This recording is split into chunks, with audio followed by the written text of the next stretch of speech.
Сәлем достар, бүгін біз сіздермен математикалық сауаттылық бойынша қызықты әрі керемет есептер шығаратын боламыз.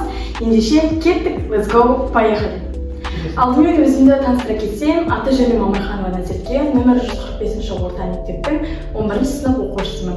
Таңдап отырған пәнім биология, химия. Бүгінгі сабақта қамтылатын тақырыптар комбинаторика емес, және концентрация және 10 есеп сіздермен шығаратын боламыз. Ендеше бірінші есептен бастайтын болсақ, бұл бізде концентрация тақырыбы бойынша берілген есеп. Берілген оқитын болсақ, стакандағы 100 грамм ерітіндінің құрамындағы қанттың концентрациясы 15% еді. Оның үстіне тағы 250 грамм қайнаған су құйылып, 50 грамм қант салынды. Пайда болған ерітіндінің құрамындағы қанттың концентрациясын табыңыз. Жалпы бізде концентрация есептерінде ең оңай жолы ол ыдыстар әдісі болып табылады. Осы әдісті сіздермен бірге талдап көрсетейін. Бізде алдымен стакандағы 100 грамм ерітінді, яғни берілген есепке қарайтын боламыз. Өзімізге керек жерлерін алып алатын болсақ, стакандағы 100 грамм ерітіндіні 15% еді. Яғни біз алғашқы қоспамызды тауып тұр. Бұл жерде біз алғашқы ыдысымызға бірінші ерітіндімізді, яғни қоспамызды салатын боламыз.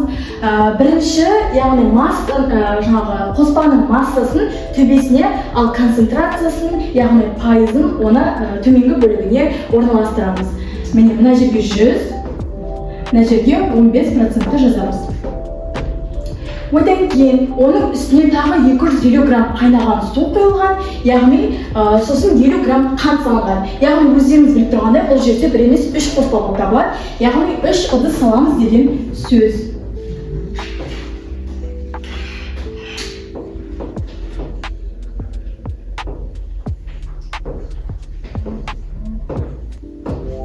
Бұл жерде бізде қайнаған судың концентрациясын айтпаған, себебі бізде әрқашан судың концентрациясы, егер ол таза су болса, онда ол 0%-ке тең болады.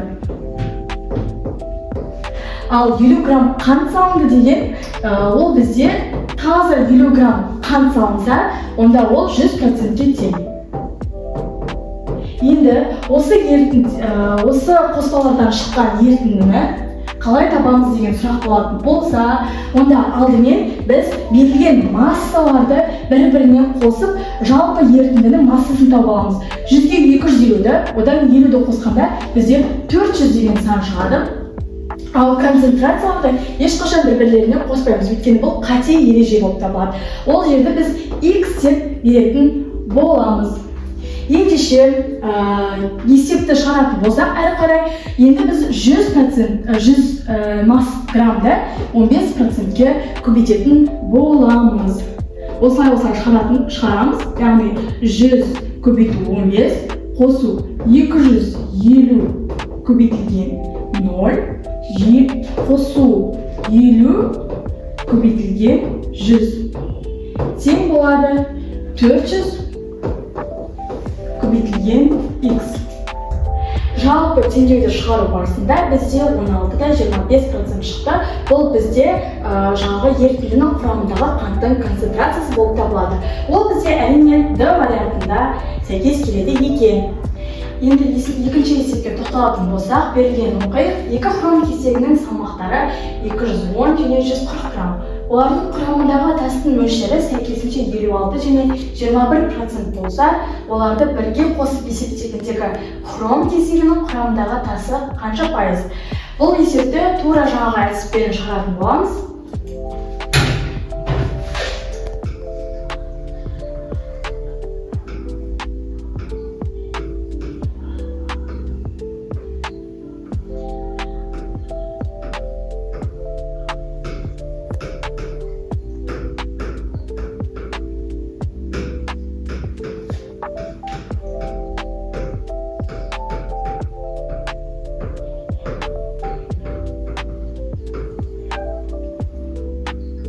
Яғни бұл жерде берілген массаларды тура жаңағыдай бір-біріне қосамыз, яғни 210-ды 140-қа қосамыз. Сонда бізде 350 деген масса шығады. Ал концентрацияларды бір-біріне қоспаймыз, яғни ол X-ке тең. 210-ды 56%-ке көбейтеміз. Оған қосамыз 140-ты 21-ге көбейтеміз. Және 350-ді x процентке көбейтеміз. Сонда бізде шыққан мән x тең 42% шығады екен. Ол бізде С варианты болып табылады. Келесі үшінші есепке тоқталсақ, 25% қышқыл ерітіндісін алу үшін 500 грамм 40% қышқыл ерітіндісіне қанша су құю керек? Бұл да жаңағы әдіспен шығарылады, ендеше шығарайық. Бұл жерде бізде екі қоспа берілген. Ерітіндіге қосылған судың массасын табу керек.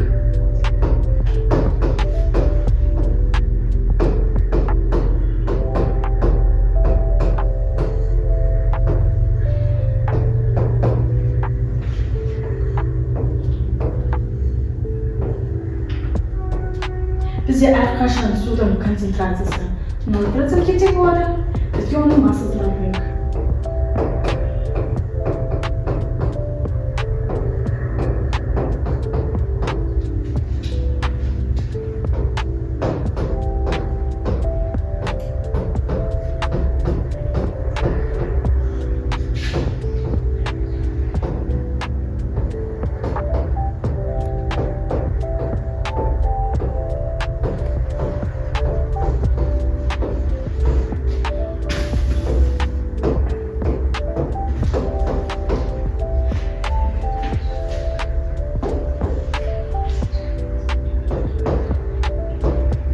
Яғни теңдеуді шешу барысында бізге 300 деген мән шығады. Яғни бұл 300 бізде қышқыл ерітіндіге қанша су құю керектігінің мәні болып табылады. Яғни ол бізде Д вариантында көрсетілген. Келесі төртінші есепке тоқталатын болсақ, құрамындағы қанты 15% болатын 200 грамм компотқа құрамындағы қанты 10% болатын компот шығу үшін оған қанша грамм су қосу қажет? Бұл жаңағы есеппен бірдей, бұл есепті бірге шығарайық.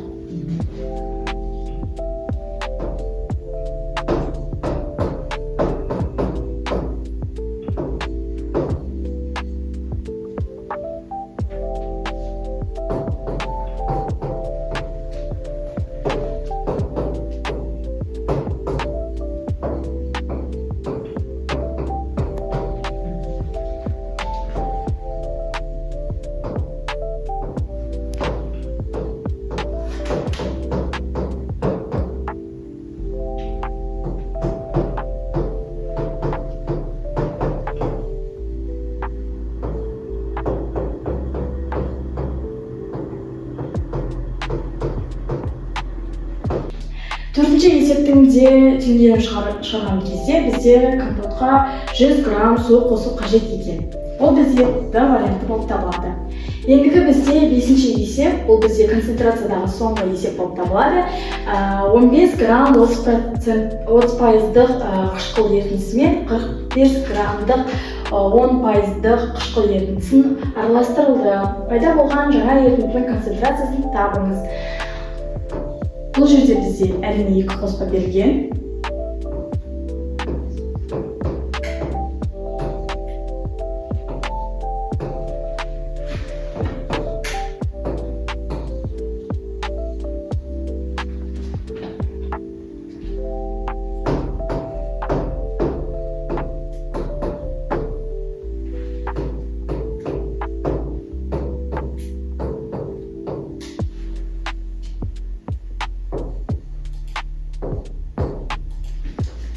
Бұл жерде бізде шыққан ерітіндінің концентрациясын табу керек.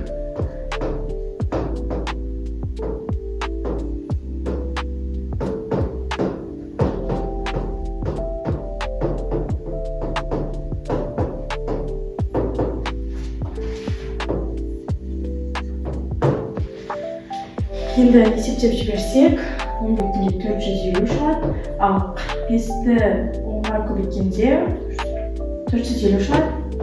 Бұл екеуінің қосындысы бізде 900 деген мән береді, яғни бұл жерде бірінші 60 деген бар. Қосындысы 900 береді. Енді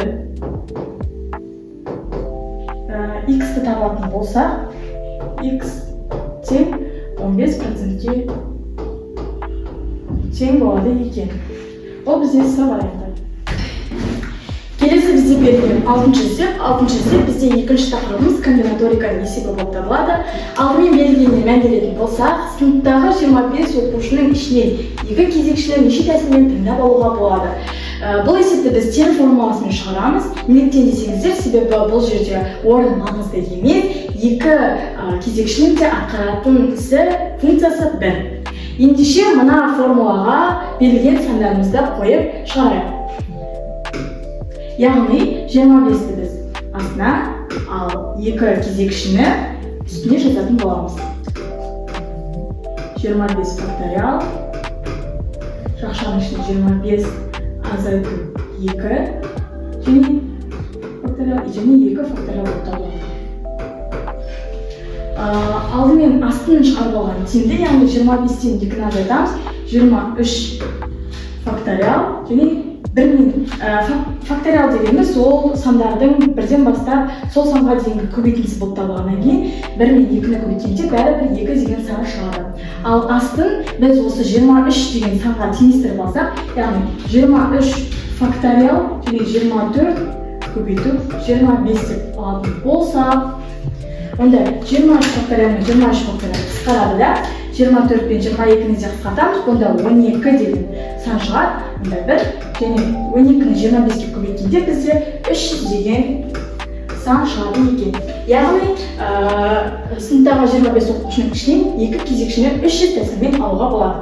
Ол бізде В варианты екен. Келесі 7-ші есепті шығаратын болса, берілген оқиық, жасыл, қызыл, көк, сары, қоңыр түсті бояулар бар. Түстері қайталанбайтындай етіп, 3 қабатты үйді неше түрлі тәсілмен бояп шығуға болады. Бұл жерде бізде нақты назар аударатын нәрсе ол қайталанбайтындай етіп деген сөз, яғни түстер келесіде қайталанбауы керек деген сөз. Біз бұл жерде ұяшықтар әдісін пайдаланамыз. 3 қабатты дегеннен кейін 3 ұяшықты салып алдым. Яғни бізде алдымен жаңағы түстердің саны, общий саны 5 болғаннан кейін бірінші ұяшыққа 5 деген санды жазамыз. Ал келесі ұяшыққа біз 5-тен бір сан кем санды жазамыз, яғни ол 4. Неліктен дейтін болсақ, себебі уже бізде бір бояу пайдаланып қойғаннан кейін ол келесіде қайталанбайды. Ал 4-тен кейін уже 3. Осы 3 санды бір-біріне көбейтеміз. 5-ті 4-ке өткенде 20, 20-ны 3-ке өткенде 60. Сонда бізде 5 көбейтілген, 4 көбейтілген 3, 60. Яғни осы 3 қабатты үйді 60 түрлі тәсілмен бояп шығуға болады екен. Ол бізде Е варианты. Келесі 8-ші есепке тоқталатын болса, 11 адамнан тұратын футбол командасында оның капитаны мен орынбасарын неше түрлі тәсілмен сайлап алуға болады. Бұл есепте бізде реті маңызды болып тұр, яғни капитаны мен орынбасарын, яғни 2 адамды рет-ретімен орналастыру керек. Сол үшін бізге алмастыру әдісін пайдаланамыз, орнына дәл осы сандарды қойып шығамыз.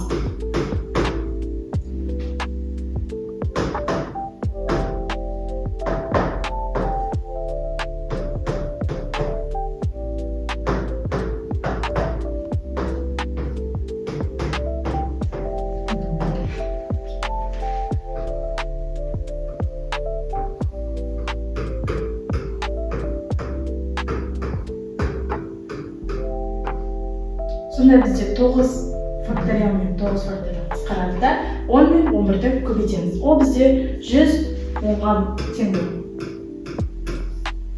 Ол бізде Д варианты. Келесі 9-шы есеп бізде берілген 6 элементті 3-тен орналастырса, онда қанша шешімі болатынын табыңыз. Бұл бізде жаңағы орналастыру формуласымен пайдаланатын боламыз. Ендеше шығарайық. Бізде 6 элементті 3-тен, яғни 6-ны астыға, 3-ті төбеге қоямыз.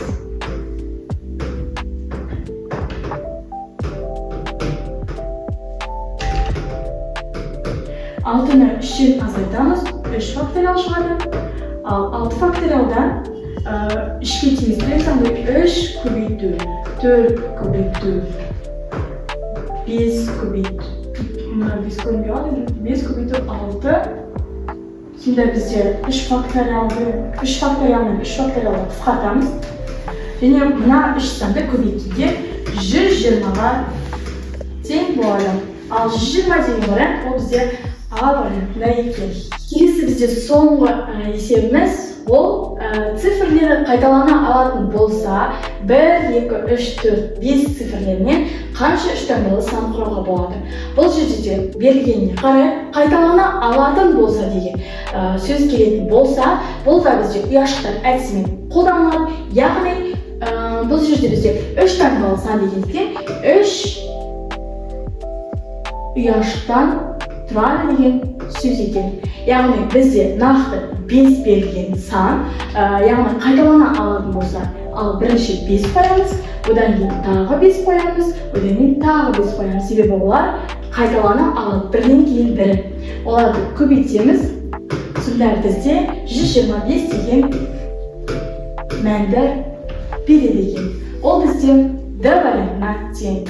Сіздермен болған мен Нұрхан Назерке. Назарларыңызға рахмет.